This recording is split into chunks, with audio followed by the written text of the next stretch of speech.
All right, last rule change that's potentially coming. Yeah. This one's confused me a bit, so maybe you'll be able to explain it better. Go ahead, Ty. Yeah, Shrakes, can we just get some clarity on the new onside kickoff rules? What, they can now declare at any time when they're down, they're moving it up a yard because only 6% of the onside kick attempts were recovered. What's going on with this, and how much should we expect this to actually change? We vacillate as a league, and I say we because it's the media in addition, because you want to make it safe for the kickoffs, but you also don't want to eliminate special teams. And obviously it's close to this show's heart how important special teams is. The onside kick became a nearly impossible thing to convert last year. So this modification, which is being presented, would make it potentially a little easier to recover onside kicks for the kicking team. And yet, I think you're now constricting the field in a way that it's changing things again.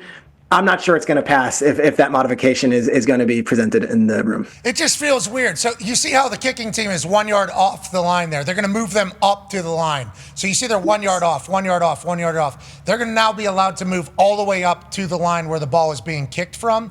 I think they should let back foot be on line. Oh. So you get 2 extra yards there. So then it's only a 9 yard kind of run up there. I hate it all, for the onside kick because I appreciate the fact that they wanted more returns. I appreciated the hybrid dynamic kickoff. I appreciated all that, but the onside kick was such a special play. Yeah. And the NFL will say, we'll sacrifice the onside kick so that we get maybe 1,000 more kickoff returns throughout the rest of the year. We get a little bit more explosion. Their angle is that they're trying to save special teams, trying to save the kickoff. Feels like the onside kick might be impossible to save. Feels like this one might be over. But you can always get lucky. It could be. And you can always be in it. Yeah. And shout out to Chuck Pagano, kind of letting me do surprise onside kicks basically whenever I wanted. So those were those were good times. Those were fun times. Loved it. I mean, I felt like I was really a part of the game.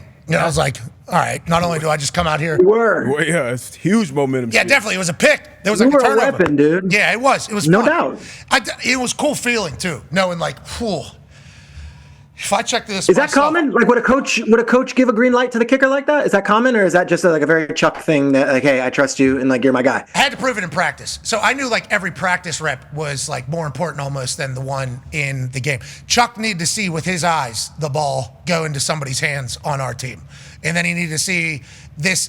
He needed to see everything work. Needed to see it in practice, which I think a lot of these kickers, and I don't want to blame kickers because kickers have a hard enough job and nobody really gives them respect, but I think kickers stopped working on onside kicks as well. As soon as the percentages get this low, it's like, well, it's just a hit and hope anyways. Everybody puts the ball sideways. They just kind of try to spin it and do it. Like, I used to work on onside kicks. I wanted that ball to be real hot. I wanted that thing to be a jump ball. But to work on that, I'm jamming my big toe into the top of a football, and then I'm also ripping my hip, basically. So for kickers just to sign up to do that with less than 5% chance of it being recovered, like, I don't think guys were working on onside kicks. Everything just became like a very That's fascinating, very blatant. Dude, this is fascinating to me because you also have a budget of your time.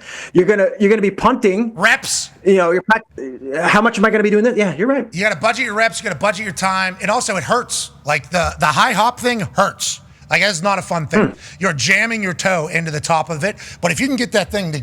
Boy, that's scary. Yeah, because on the Haynes team, on the other side, they're standing like this, and it's like, okay, now there's at least a second guess that you can get it. Haven't seen a good high hop in a long time. Have not seen like a great high hop out of anybody in a long time. Janikowski, back in Oakland when we were playing on that baseball field, he used to take the ball off the dirt, and that thing was just like, it was unbelievable. Because he's that lefty too, and the way he wouldn't even take steps, just like back up and do his thing. That fucker would go through the roof. Crosby had a good high hop. I think I had a good high hop. Crosby had. What was the guy in Seattle who had it in the NFC Championship game? John Ryan, was that him? Or was it the kicker? Hauschka? Yeah, it might have been Steve. Might have been Hauschka. Yeah, it might have been Hauschka.